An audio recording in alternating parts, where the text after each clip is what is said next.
নমস্কাৰ স্বাগতম জনাইছোঁ আপোনালোকক এইটো ভিডিঅ'লৈ।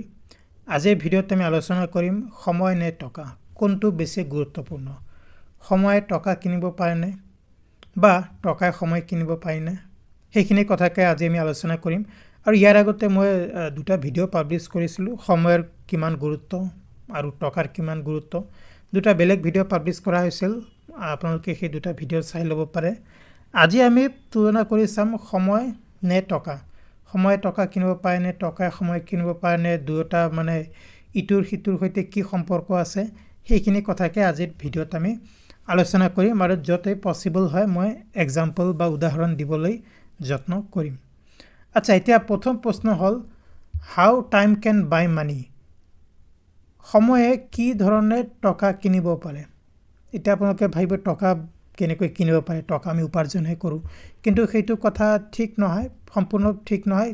সময় কিভাৱে টকা উপাৰ্জন কৰাৰ পথ প্ৰশস্ত কৰি দিয়ে আমাক। এতিয়া চাওক, মানে এক্সাম্পল এটা দিছোঁ, work and effort investing time into work skill and education allows you to earn মানি।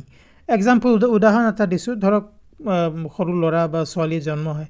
এতিয়া সেই সৰু ল'ৰা ছোৱালী মানে জন্ম হৈয়ে বা অলপ 3-4-5 বছৰ হোৱাৰ লগে লগেতো সেই ল'ৰা ছোৱালীয়ে টকা উপাৰ্জন কৰিব নোৱাৰে।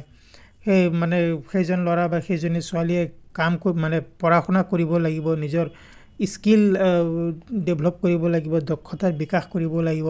তাৰপিছতে এটা সময়ত 10 বছৰ 12 বছৰ 15 বছৰ অধ্যয়ন কৰাৰ ফলত বা স্কিল আহৰণ কৰাৰ পিছত বা ডিগ্ৰী আহৰণ কৰাৰ পিছতহে মানে চাকৰি বা কাম কাজ কৰিবলৈ সক্ষম হ'ব, আৰু তেতিয়াহে গৈ মানে পইচা উপাৰ্জন কৰিব পাৰিব।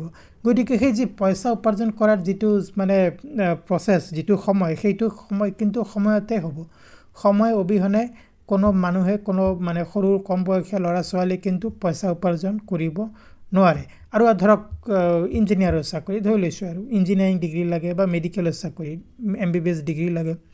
সেইখিনি ডিগ্ৰী পাবলৈ হ'লে সময় দিব লাগিব, পঢ়িব লাগিব, ডিগ্ৰী ল'ব লাগিব। ডিগ্ৰী লোৱাৰ পিছতে সেইগৰাকী ব্যক্তি ইঞ্জিনিয়াৰ, ডক্টৰ, লয়াৰ, উকিল, টিচাৰ, শিক্ষক, মেকানিক বা ইত্যাদি বিভিন্ন ধৰণৰ টেকনিকেল কাম কৰি বা অন্যান্য মানে জীৱিকাৰ দ্বাৰাও পইচা উপাৰ্জন কৰিব পাৰে। গতিকে সেই পইচা উপাৰ্জন কৰিবলৈ কিন্তু সময় দিবই লাগিব, ঠিক আছে। তাৰপিছত হ'ল ষ্ট্ৰেটেজিক প্লেনিং। ষ্ট্ৰেটেজিক প্লেনিং মানে কি, অতি নিখুঁতভাৱে কৌশলগতভাৱে পৰিকল্পনা কৰা। এতিয়া মানে ধৰক পইচা যদি আপুনি মানে ৱেলথ ক্ৰিয়েট কৰিব লাগে, এটা কথা হ'ল আপুনি চাকৰি কৰিব, তেনেকৈ আপুনি চেলাৰী পাব বা দৰমহা, বা যদি আপুনি বিজনেছ কৰে, বিজনেছ বা ব্যৱসায় কৰে, সেই হিচাপে আপুনি ধন উপাৰ্জন কৰিব। কিন্তু আপুনি ধন উপাৰ্জন কৰিলেইতো নহ'ল, সেইখিনি পইচাটো আপুনি মানে বৃদ্ধি কৰিব লাগিব। সেইখিনি পইচা আপুনি ভৱিষ্যতে আৰু সেইখিনি এমাউণ্ট বঢ়াব লাগিব। সেইখিনি এমাউণ্ট কেনেকৈ বঢ়াব আপুনি? সেইখিনি এমাউণ্ট আপুনি বঢ়াব পাৰিব যদি আপুনি সময় দিয়ে আৰু ঠিক ঠাক নিজৰ যি ধন বা নিজৰ যি উপাৰ্জন, সেইখিনি উপাৰ্জনক বিনিয়োগ কৰে, ঠিক আছে। এতিয়া বিনিয়োগ কৰি যদি আপুনি আৰু অধিক ধন উপাৰ্জন কৰিব বিচাৰে বা অধিক সম্পত্তিৰ মালিক হ'ব বিচাৰে, তাৰ কাৰণে কিন্তু আমি সময় দিব লাগিব। সময় অবিহনে সেইখিনি সম্ভৱ নহয়। আপুনি পইচা ইনভেষ্ট কৰি থাকিব, কিন্তু পইচা উপাৰ্জন কৰি থাকিব, কিন্তু পইচা উপাৰ্জন কৰিলে যথেষ্ট নহয়, আপুনি সেই পইচা বৃদ্ধিও কৰিব লাগিব। কিন্তু গতিকে তাৰ কাৰণে সময় দিব লাগিব। ধৰক এতিয়া শ্বেয়াৰ মাৰ্কেট হওক, ষ্টকছ কিনি হওক, বা আপুনি ৰিয়েল ইষ্টেট হওক, বা আপুনি মিউচুৱেল ফাণ্ড ইত্যাদিত ইনভেষ্ট কৰি হ'লেও আপুনি আপোনাৰ পইচা বা আপোনাৰ ধন সম্পত্তি বৃদ্ধি কৰিব পাৰে। গতিকে সেই যি ধন সম্পত্তি বৃদ্ধি কৰাৰ প্ৰচেছটো, সেইটো কিন্তু সময় দিব লাগিব। সময়ৰ অবিহনে সেয়া পচিবল নহয়। এইটো টপিকৰ মই আৰু ডিটেইল ভিডিঅ' বনাম ভৱিষ্যতে। আৰু নেক্সট এটা অতি গুৰুত্বপূৰ্ণ টপিক, য'ত আপুনি মানে সময়ৰ দ্বাৰা পইচা উপাৰ্জন কৰিব পাৰিব, সেইটো হ'ল এণ্ট্ৰপ্ৰেনিয়ৰশ্বিপ। এণ্ট্ৰপ্ৰেনিয়ৰশ্বিপ মানে উদ্যমিতা।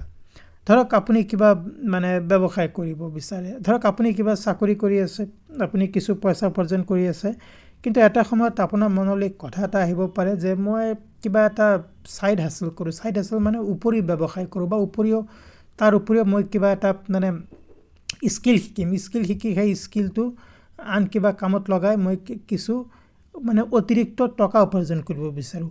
সেই যিটো ছাইড হাছল, মানে যিটো অতিৰিক্ত যিটো আপুনি কাম কৰিব, সেই অতিৰিক্ত কামটো আপুনি কৰিব শিকিব তাৰ পিছতহে আপুনি সেইটো কাম মানে ব্যৱহাৰ কৰি তাৰ দ্বাৰা ব্যৱসায় এটা গঢ়ি তুলিব পাৰিব বা আপুনি মানে ধন উপাৰ্জন কৰাৰ পথ প্ৰশস্ত কৰিব তুলিব পাৰিব। ধৰি লওক আপুনি ধৰক চাকৰি কৰিছে, ধৰক আপুনি কিবা কত চাকৰি কৰিছে, কিন্তু এতিয়া ধৰক আপুনি ধৰক পেইণ্টিং কৰিবলৈ মন গ'ল, ধৰক আপুনি পেইণ্টিং শিকিব বিচাৰিছে। এতিয়া পেইণ্টিং শিকাই নহয়, পেইণ্টিং শিকি আপুনি অতি ভাল বস্তু পেইণ্ট কৰি সেইবিলাক বিক্ৰী কৰি কিছু অতিৰিক্ত উপাৰ্জন কৰিব বিচাৰিছে, কিন্তু তাৰ কাৰণে আপুনি পেইণ্টিং শিকিব লাগিব আৰু সেই পেইণ্টিং শিকিবলৈ আপুনি কিছু সময় দিব লাগিব, এবছৰ 2 বছৰ বা আৰু অধিক সময় দিব লগা হ'ব পাৰে।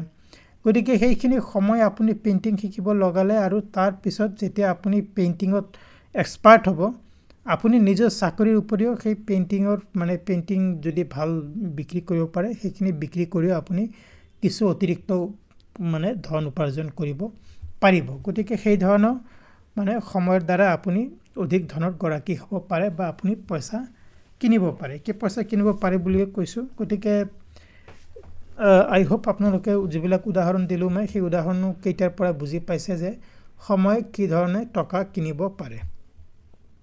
এতিয়া আমি চাম যে নেক্সট যিটো মানে চিনাৰিঅ' সেইটো হ'ল কেন মানি বাই টাইম, টকাই সময় কিনিব পাৰে নেকি?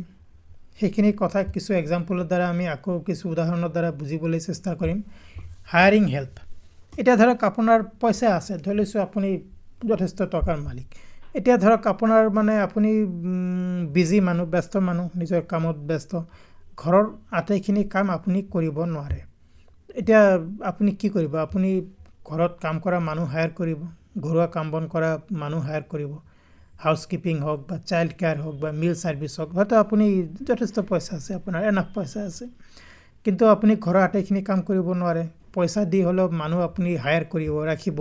ধৰক আপুনি মানে ৰান্ধিবৰ আপোনাৰ সময় নাই, নিজৰ মানে খোৱা বস্তুখিনি বনাবৰ সময় নাই। আপুনি কি কৰিব? ৰান্ধনী এগৰাকী হায়াৰ কৰিব, সেই ৰান্ধনীয়ে আপুনি কিছু পইচা দিব আৰু সেই ৰান্ধনীগৰাকীয়ে ৰান্ধিব।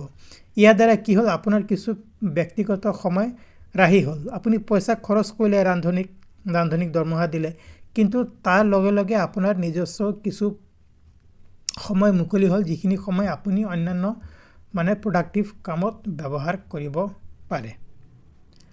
নেক্সট আন এটা মানে গুৰুত্বপূৰ্ণ টপিক হ'ল যে ৰিডিউচিং এফৰ্ট। অ'কে, এতিয়া ধৰক spending money on technology or tool saves time. আচ্ছা, এতিয়া ধৰক আপোনাক মানে ধৰক কিবা এটা কাম কৰিব লাগে, আপোনাক ধৰক কিছু হিচাপ কৰিব লাগে, কিছু জটিল মেথমেটিক্স কৰিব লাগে, কিবা হিচাপ এটা কৰিব লাগে। এতিয়া হাতে কলমে কৰি থকাতকৈ আপুনি যদি মাইক্ৰ'ছফ্ট এক্সেল ইউজ কৰে, কম্পিউটাৰত মাইক্ৰ'ছফ্ট এক্সেল নিশ্চয় আপোনালোকৰ বহুতে জানে, যিসকলে কম্পিউটাৰ শিক্ষা লৈছে। সেই মাইক্ৰ'ছফ্ট এক্সেল ইউজ কৰিলে কিন্তু সেইখিনি হিচাপ কিতাপৰ কাম আপোনালোকৰ যথেষ্ট সোনকালে হ'ব আৰু অতি নিখুঁতভাৱে হ'ব। হয়তো আপুনি কিছু কেলকুলেশ্যন কৰোঁতে পাৰ্চনেলি কিছু ভুলো কৰিব পাৰে, কিন্তু ঠিকমতে ডাটা ফিট কৰিলে মাইক্ৰ'ছফ্ট এক্সেল হওক বা আপোনাৰ কেলকুলেটৰেই হওক, আপোনাক কিন্তু নিখুঁত মানে একদম কাৰেক্ট ৰিজাল্ট দিব পাৰে। গতিকে আপুনি ধৰক পইচা খৰচ কৰি এটা কম্পিউটাৰ কিনিছে বা মাইক্ৰ'ছফ্ট এক্সেলৰ আপুনি কিনিছে, ছাৰ্ভিচ লৈছে, তাৰ ফলস্বৰূপে কি হ'ল? আপোনাৰ কাম কৰাৰ প্ৰচেছটো অতিশয় স্মুথ হ'ল আৰু তেনেকৈ কি হ'ল? আপুনি কিছু সময় ৰাহি কৰিব পাৰিলে। এতিয়া ধৰক কম্পিউটাৰ প্ৰগ্ৰামিং কৰি আপুনি কিছু সমস্যাৰ সমাধান কৰিব পাৰিলে, কিছু জটিল কেলকুলেশ্যন কৰিব পাৰিলে। এতিয়া ধৰক আপোনাক এখন চহৰৰ পৰা আন এখন চহৰলৈ যাব লাগে, ধৰক 1000 কিলোমিটাৰ দূৰ। আপুনি এতিয়া যদি ধৰক আপোনাৰ যথেষ্ট পইচা আছে, আপুনি প্লেনেৰে যাব পাৰিব, এঘণ্টাৰ ভিতৰতে পাই যাব। এতিয়া ধৰক যদি বেছি পইচা নাই, আপুনি হয়তো ট্ৰেইনত যাব, আপোনাক 2 দিনমান সময় লাগিব। কিমানখিনি সময় গ'ল আপোনাৰ? প্লেনত গ'লে আপুনি অলপ বেছি পইচা দিলে, কিন্তু তাৰ বিনিময়ত বহুতো সময় পালে আৰু সেইখিনি সময় আপুনি অন্যান্য কিবা প্ৰডাক্টিভ কামত ইউজ কৰিব পাৰিব। গতিকে পইচা থাকিলে উপযুক্ত সুবিধা হওক বা টেকন'লজিৰ দ্বাৰা আপুনি বহুতো সময় আপোনাৰ কাৰণে ৰাহি কৰিব পাৰিব, যিখিনি সময় আপুনি অন্যান্য গুৰুত্বপূৰ্ণ কামত খৰচ কৰিব পাৰিব। ঠিক তেনেকৈ আন এটা অতি গুৰুত্বপূৰ্ণ বিষয় হ'ল হেল্থ এণ্ড লনজেভিটি, মানে আমাৰ স্বাস্থ্য আৰু দীৰ্ঘায়ু। হেল্থ মানে স্বাস্থ্য, লনজেভিটি মানে দীৰ্ঘায়ু। এতিয়া চাওক, মানে যদি আমাৰ পইচা আছে, আমাৰ যদি বেছি পৰিমাণৰ পইচা থাকে বা যথেষ্ট পইচা থাকে, আমি তেতিয়া আমাৰ স্বাস্থ্যৰ ভাল যত্ন ল'ব পাৰিম। আমি ভাল বেমাৰ হ'লে ভাল চিকিৎসক দেখাব পাৰিম, ভাল হস্পিটেললৈ যাব পাৰিম আৰু তাৰ ফলত কি হ'ব, আমাৰ স্বাস্থ্য ভাল হ'ব আৰু কোৱালিটি হেল্থ কেয়াৰ ছাৰ্ভিচ পাম, কোৱালিটি স্বাস্থ্যসেৱা আমি পাব পাৰিম আৰু কোৱালিটি স্বাস্থ্যসেৱা পালে কি হ'ব, আমাৰ বেমাৰ আজাৰ কমকৈ হ'ব বা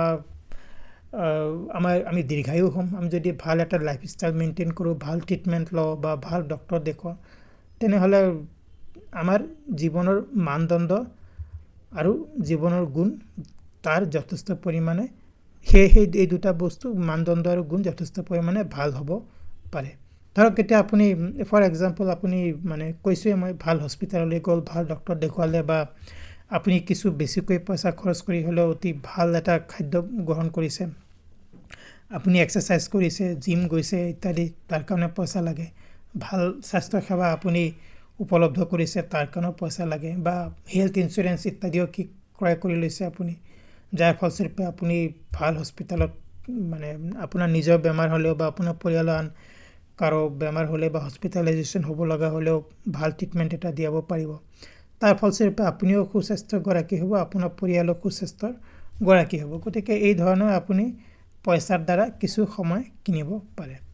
গতিকে আমি দুটা এছপেক্টেৰে আলোচনা কৰিলোঁ, সময় কি ধৰণে পইচা উপাৰ্জন কৰা পথ প্ৰশস্ত কৰে আৰু পইচা থাকিলে আপুনি কি ধৰণে কিছু সময় অতিৰিক্ত সময় নিজৰ কাৰণে মুকলি কৰিব পাৰে। কিন্তু এতিয়া কথা হ'ল যে দুয়োটাৰে লিমিট আছে, টাইমৰো লিমিট আছে, মানিৰো লিমিট আছে। While time helps create money, it's finite and dependent on health and energy. সময় কিন্তু সীমিত, সময় মানে ইনফাইনাইট নহয়, অসীম নহয় আৰু সময়ও ডিপেণ্ড কৰে আপোনাৰ কিমান শক্তি আছে বা আপোনাৰ স্বাস্থ্য কেনেধৰণৰ, তাৰ ওপৰতে কিন্তু সময়ৰ উপযোগিতা যথেষ্ট পৰিমাণে নিৰ্ভৰ কৰে। আৰু পইচাৰো কিছু লিমিটেশ্যন থাকে। পইচা থাকিলে আপুনি যিকোনো মেটেৰিয়েল বস্তু কিনিব পাৰে, তাত কোনো সন্দেহ নাই। আপুনি গাড়ী কিনিব পাৰে, ঘৰ কিনিব পাৰে, ভাল টেকন'লজি গেজেট, ইলেক্ট্ৰনিক্স গেজেট কিনিব পাৰে। কিন্তু যিখিনি সময় গুচি গৈছে সেইখিনি সময় কিন্তু কিনিব নোৱাৰে, ঠিক আছে, বা অতিৰিক্ত সময় আপুনি উৎপন্ন কৰিব নোৱাৰে পইচাৰ দ্বাৰা। কিন্তু আপোনাৰ যিখিনি সময় হাতত আছে সেইখিনি সময়ত আপুনি উপযুক্ত ব্যৱহাৰ কৰিব পাৰে। গতিকে এই দুটা মেইন লিমিটেশ্যন, সময়ৰ লিমিটেশ্যন কি, পইচাৰ লিমিটেশ্যন কি।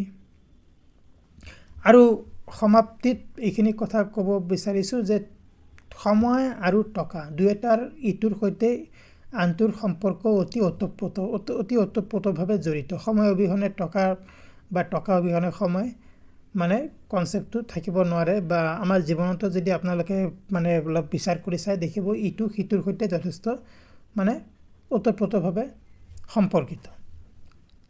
আৰু টাইম এলাউজ ইউ টু বিল্ড মানি, সময় থাকিলে আপুনি পইচা, এতিয়া ধৰক আপুনি যদি 5 বছৰ কাম কৰি যিখিনি পইচা উপাৰ্জন কৰে, আপুনি 20 বছৰ কাম কৰিলে অধিক পইচা উপাৰ্জন কৰিব। গতিকে আপুনি চাওক, বেছি সময় দিলে কামত আৰু আপুনি বেছি পইচাৰ গৰাকী হ'ল।